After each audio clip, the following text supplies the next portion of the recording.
of a report that I think is vital for directors is the KPI report, or Key Performance Indicator report. You can see the example on the screen, again broken into departmental operations. Again, you can see that it's colour-coded for ease of reference, and of course for further ease of reference the item numbers are also included running down the left-hand side of the page from KPI 1 right through to KPI 16. Another key feature is the ratings area on the far right of the table. Items that are in red are clearly areas in which the business is underperformed or has underperformed for the particular period in question. Green indicates that a par performance has been achieved, and blue indicates that the business has exceeded the targets or the benchmarks for that particular area. Well, let me turn now to some of the key features on this particular reporting format. Well, right away you can see that revenue performance for gaming, bar and catering are all shown.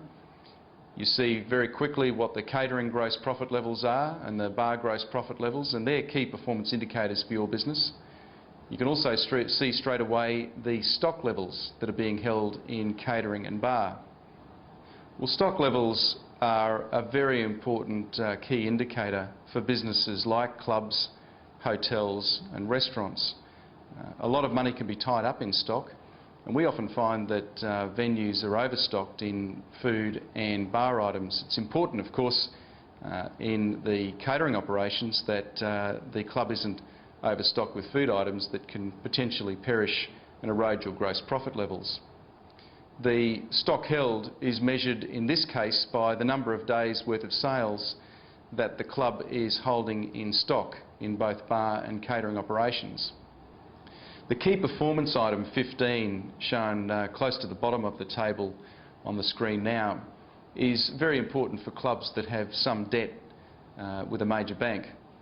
It calculates how many times the operating surplus of your club will cover the interest commitments to the bank.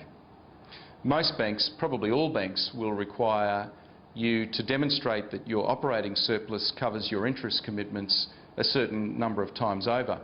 In many cases that can be 2.5 or indeed 3 times interest cover on your operating surplus. The last KPI item, KPI 16, is extremely important.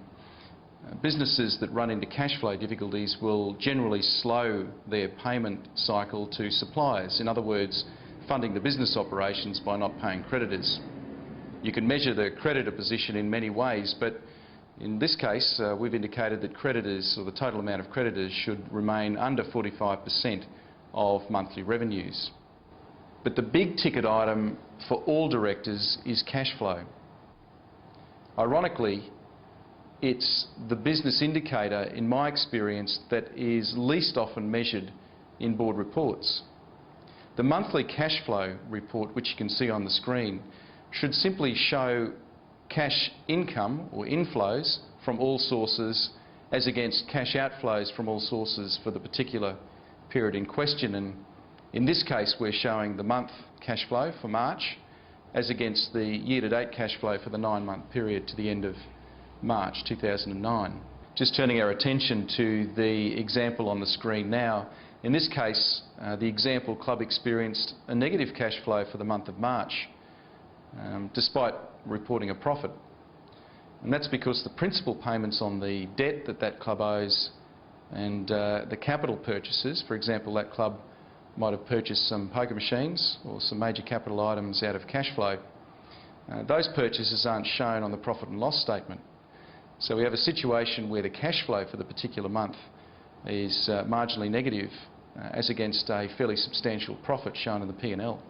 Of course, directors should be interested in other items in addition to those that I've shown in the example board reports today, such as provision for employee entitlements and provisions for gaming machine jackpots.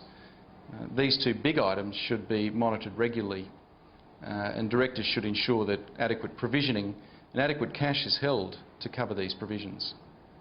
Most importantly though, every director in every club across Queensland should understand how the business operates. They should understand what drives the business, the key business drivers, and what each business report that your club is delivering is actually showing.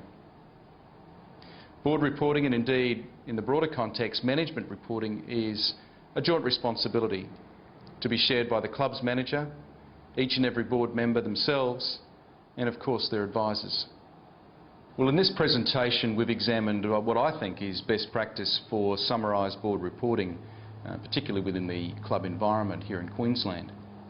I'd invite all of you to have a look at your board reports, go to your last board report and just see if it actually imparts the information that I've discussed within this clubcast. Of course, I invite each and every one of you to contact either myself or one of our consultants at DWS to discuss how we can convert your existing board reporting format in the financial sense to best practice that I've outlined today on 07 3878 9355. I look forward to talking to you. You can also go to our website www.dws.net.au to have a look at the example board reports that we've shown today, and of course they're also included on the Clubs Queensland website at www.clubsqueensland.com.au. I look forward to seeing you at a function somewhere for clubs across Queensland. Thank you.